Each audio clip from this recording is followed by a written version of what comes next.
हमारा दूसरा टॉपिक है third amendment was a fraud on constitution, कि जो 103वां संविधान संशोधन है वो संविधान के साथ एक धोखा है।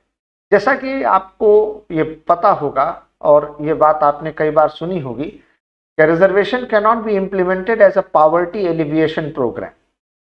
आरक्षण कोई निर्धनता उन्मूलन कार्यक्रम नहीं है। It is for the socially and educationally forward classes, which is what the quota for the economically weaker section does।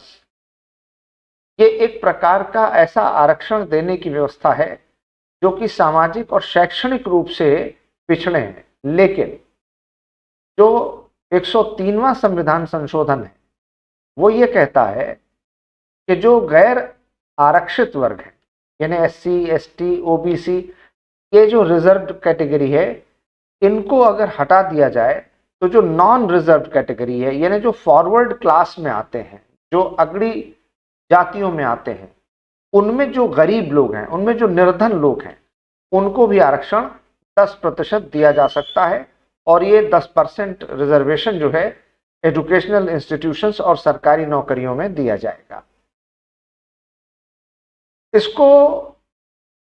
इस केस का मुकदमा जो लड़ रहे हैं उन वकील साहबों ने इसे मॉरल हजार्ड कहा है, एक नैतिक आपदा कहा है। DG मोहन गोपाल साहब कहते हैं ये सरकार द्वारा दिया जाने वाला आरक्षण का फैसला संविधान के विरुद्ध है, और ये संविधान के विरुद्ध है या संविधान के पक्ष में है, इसी पर अब 5 जजेस कॉन्स्टिट्यूशनल बेंच सुनवाई कर रही है।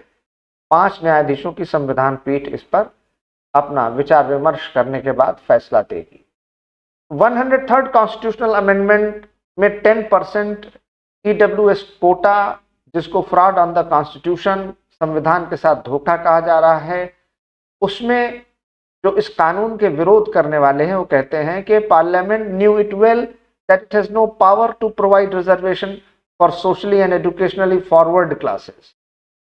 कि संसद को ये पूरी तरह से पता था कि जो समाज के अगड़े वर्ग हैं उनको सामाजिक और शैक्षणिक आधार पर आरक्षण नहीं दिया जा सकता। That it has no power to provide reservation to any class except backward classes as held in the Indira Sawhney judgement.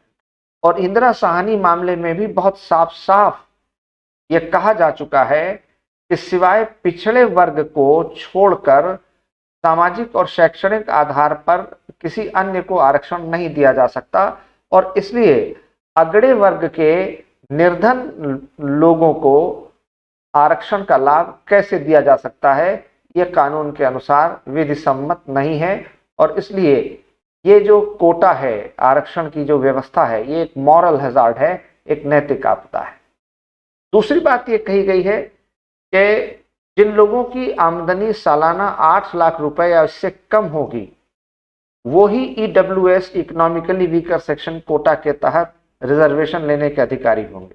यानी कि जिनकी आमदनी 66,666 रुपया महीना या उससे कम हो, वो इस EWS रिजर्वेशन को पाने के हकदार होंगे।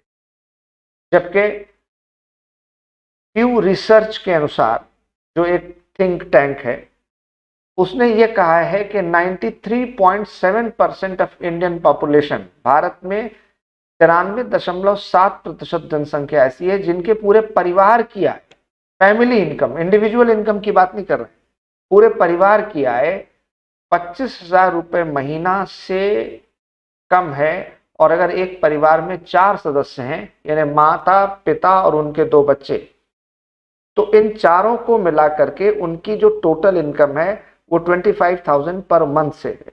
इसका मतलब ये है कि जो EWS क्राइटेरिया है, इससे न सिर्फ फॉरवर्ड क्लासेस को बल्कि इन 93.7% लोगों को रिजर्वेशन मिलने का हक मिलना चाहिए जो रुपए 66,000 रुपये पर मंथ से कम कमा रहे हैं। और इसलिए ये मैटर भी बहुत ज़्यादा विवादास्पद हो गया है कि क्या EWS के आधार पर, इकोनॉमिकली वीकर सेक्शन के आधार पर, निर्धनता के आधार पर, आर्थिक पिछड़ेपन के आधार पर फॉरवर्ड क्लास को, अगड़ी जातियों को आरक्षण दिया जा सकता है, क्योंकि संविधान में कहीं पर भी सोशली एजुकेशनली बैकवर्ड क्लासेस के अलावा फॉरवर्ड क्लास को रिजर्वेशन देने का प्रोविजन नहीं है। इस पर भी फैसला आना बाकी है।